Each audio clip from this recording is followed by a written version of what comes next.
叶明玲创办打狗乱歌团，全台湾走透透，用走唱和听众博感情。尤其伊也时常对歌谣唱去到屏东恒春，真心陪伴老人囡仔弹琴唱歌，怀念叶明玲疼痛下辈甘愿付出的心情。咱嘛搁再一摆来听伊的歌声。红豆仔洗伫下淡水，将饭网甲浸落去。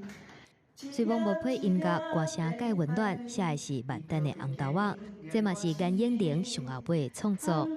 老师，你是毋是有迄个时站，有迄个时间，是毋是当来万丹表演？我要甲你的迄个歌唱的水，台湾话迄个闽南语的水，互更较侪人知。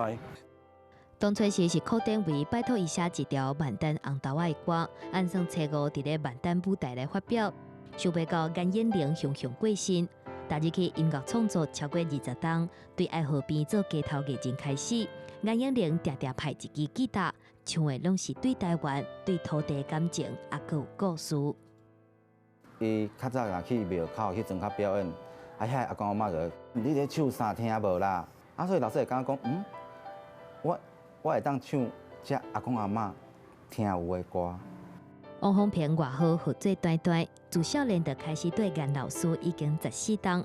伊永远会记得10年前专辑摕到金曲奖的时，老师毋是带大家去庆祝，颠倒是带因去种田。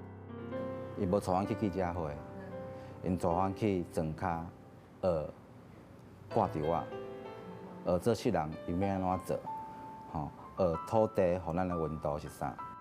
其实真侪人毋知影，颜英玲这几档嘛带团员去恒春陪阿公阿嬷甲囡仔弹乐琴、唱歌谣，有当时也买去幼稚园甲囡仔唱台湾歌。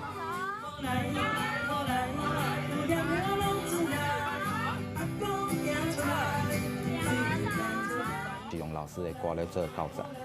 老师有甲我讲吼，你当用你的方法，然后会当带遮囡仔。用跳舞的方式来学习咱台湾的母语。今年金曲奖入围4项，原住民的创作歌手戴晓君嘛是伊的徒弟。伊真感谢师爷教伊安怎唱出故乡的故事。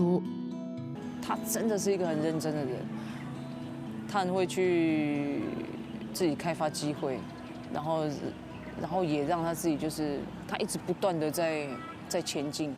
颜英玲常常讲，半暝拢有歌灵走来伊的梦中，才会当写出这么多歌曲。团员甲伊的精神传承落去，嘛希望即马伊变做歌神来守护厝内的人甲朋友。